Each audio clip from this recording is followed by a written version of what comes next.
Morning, how you doing? Well, I'm on another flying visit up to Aberdeenshire, and because of that I've come out to a place I've been to before. This is the location where I shoot the pine martens, and I will be doing that again, hopefully in August with a bit of luck anyway. But this place also has a derelict castle, and knowing that, I couldn't resist coming up here to try some infrared photography. Or is it infrared photography? Well, let's find out.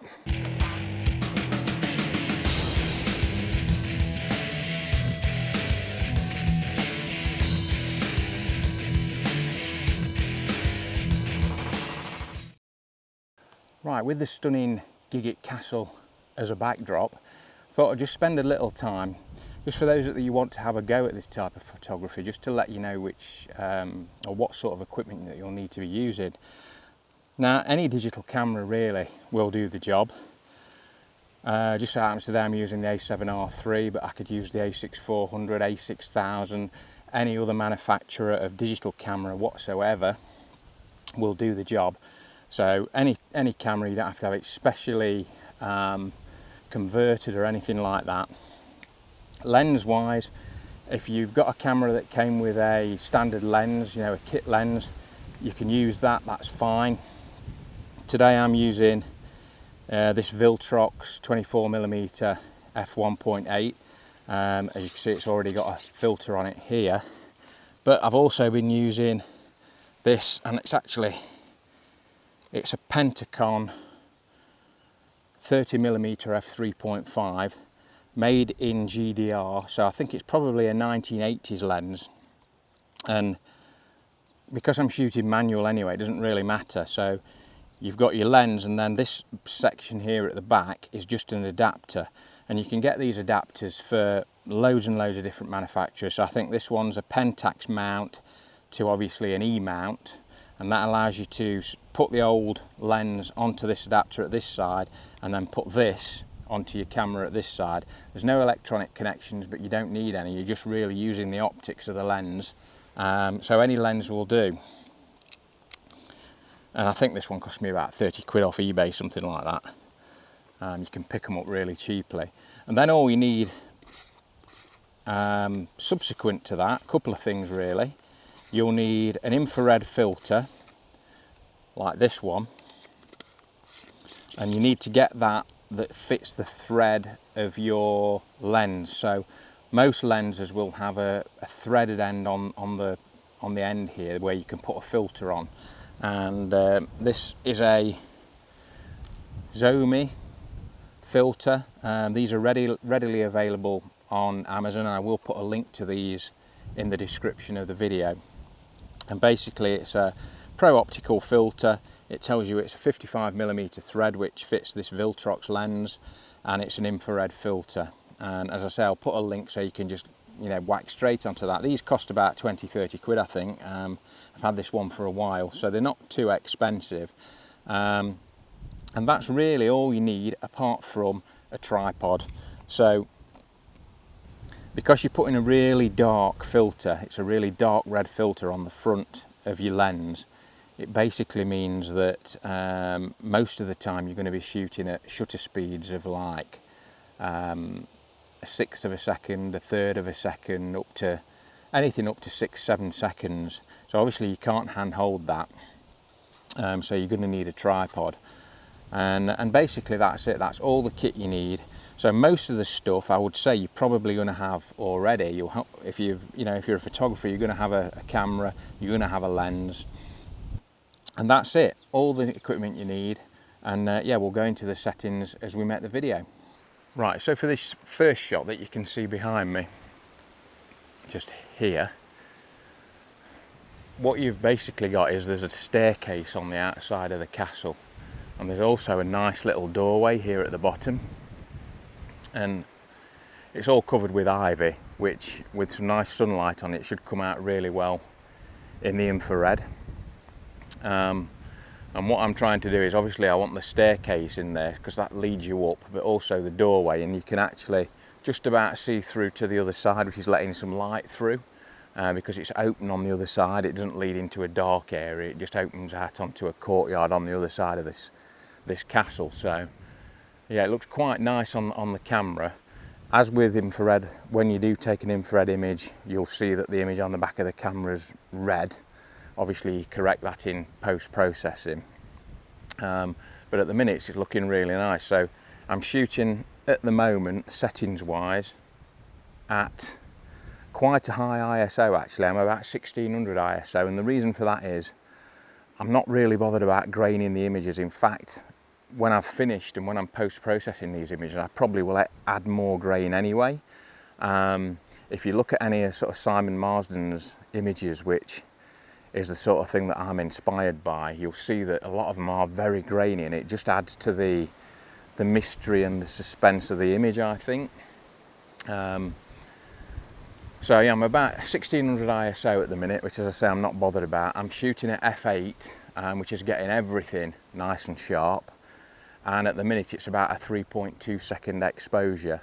Now that will, obviously, it's quite windy today, as you can probably see, so it will show some of the movement. What I might do is try some higher ISO images. I might even take the aperture down to about 5.6 or something, so I'm still getting everything in focus, and then try and have a faster shutter speed so I'm not getting as much movement.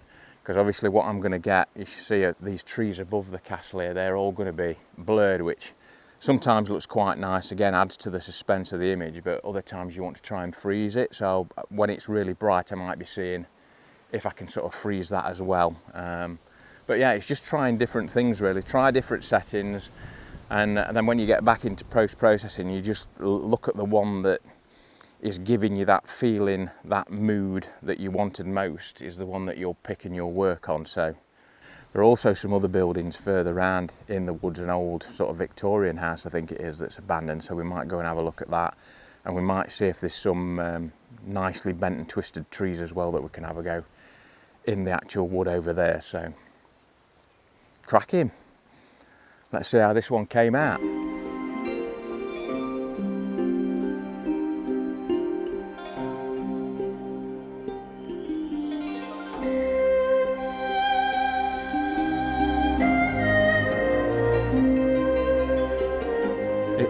It's absolutely fantastic at this castle here today. I can't tell you, I've hardly moved about 20 metres and I've taken about 3 or 4 shots already.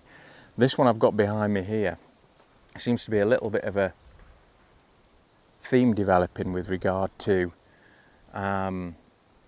shooting through one doorway, through a dark area, and then out through another doorway or window. I don't know whether you can see right in the back here, there's a window that opens out again onto fields and things in the background. So you're going literally all the way through one side of the castle and into the courtyard in the middle, and the light, that is obviously guiding you through. So what I'm trying to do is get this opening here in the infrared and then let the eye be led through by using the rule of thirds and trying to put that on a third, that window at the back.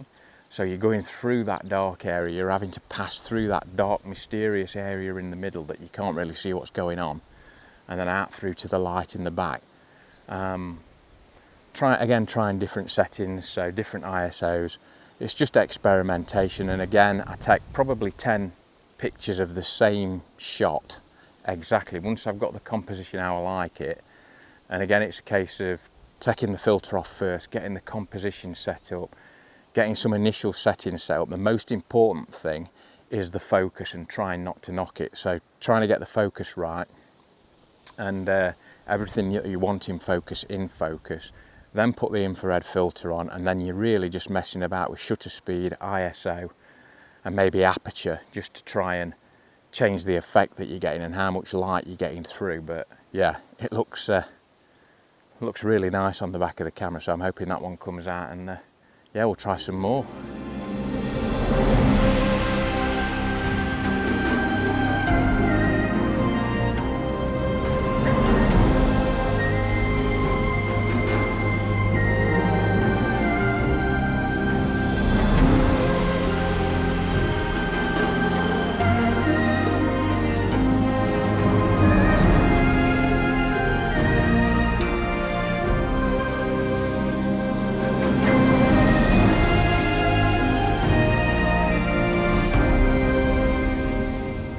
Right, so I've come around the other side of the castle now and just lined up another shot. This one stuck out to me straight away from when I was viewing it actually from the path, and you can probably see it quite well on this video actually. If you look, there's a strong diagonal line of light coming all the way across the front of this castle wall here. So you've got some windows that are in the light and some that are in the dark. And when I got across here, I thought that'll be good because there's a good contrast. When you're doing anything like black and white, you're looking for strong contrasts. So I thought that'd be quite nice going from one corner to the other. When I've come and lined it up, I don't know whether you can see this doorway here, but if you look through, there's a tiny window at the back, and it's really overgrown on that side, but you can just see slithers of light coming through it. So that might be something that I try to emphasise in post-processing. But yeah, I just really loved this diagonal line of light across the castle. I think it works really well. And yeah, we'll see how it comes out.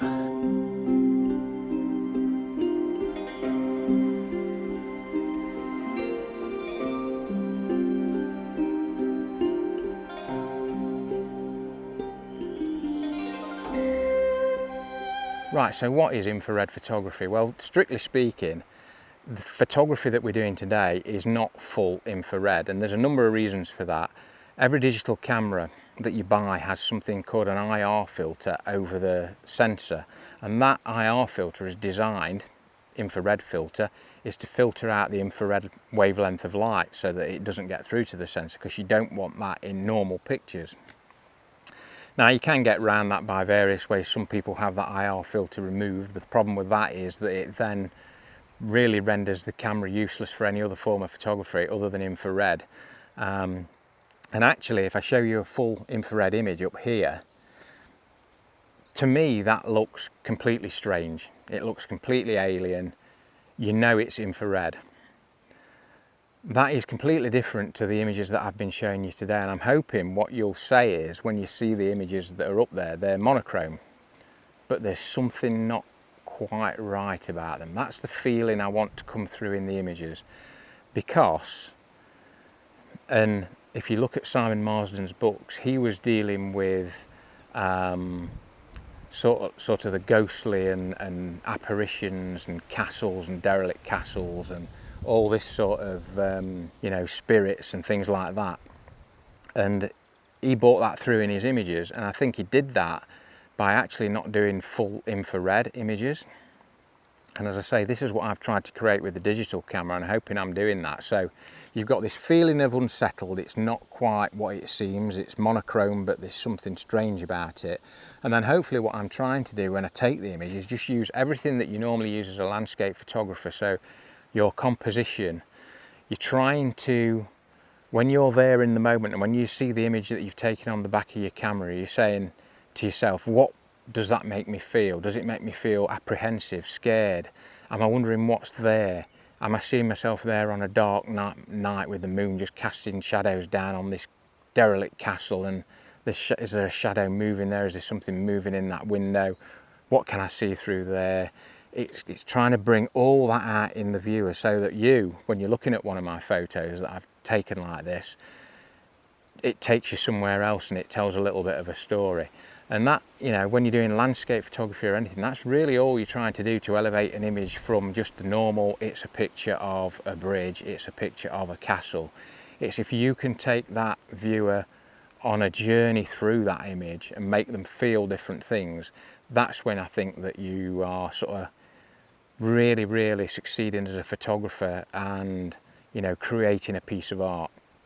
Right, so we've made our way up to this old Victorian house now that is really deep in the woods. I think it must have had a fire at some time because all the wooden lintels in the building are all scorched and burnt, and there's no roof to it. There is the old stove, cast iron stove, there's bits of that still in position, so we've been taking some pictures of that. But one of the things I forgot to mention is sometimes it can be quite difficult if you're shooting with a digital camera and you've got it set up in your creative style as something like vivid or neutral or natural, that they're all colour formats, so that's why you'll get the red image on the back of the camera, which, to be honest, most of the time I don't have a particular problem with. I can envision, it still shows me where the dark and light bits are, the dark red and the light red, so I can see where the light's falling and what it's going to look like.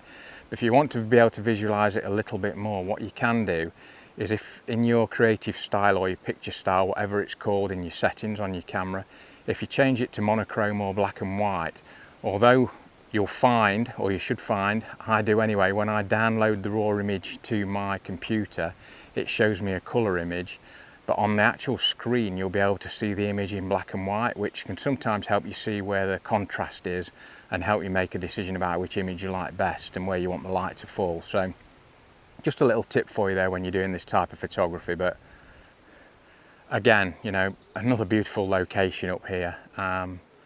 It is absolutely stunning. So yeah, we'll crack on and see if we can get some more.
Right, I hope you've enjoyed this week's video. If you want to see more infrared photography, then take a look at this video up here. This is one I shot probably a year or 2 years ago now. If you want to subscribe to the channel, then hit this button over here, and I will, as always, see you next time for another one. Take care till then.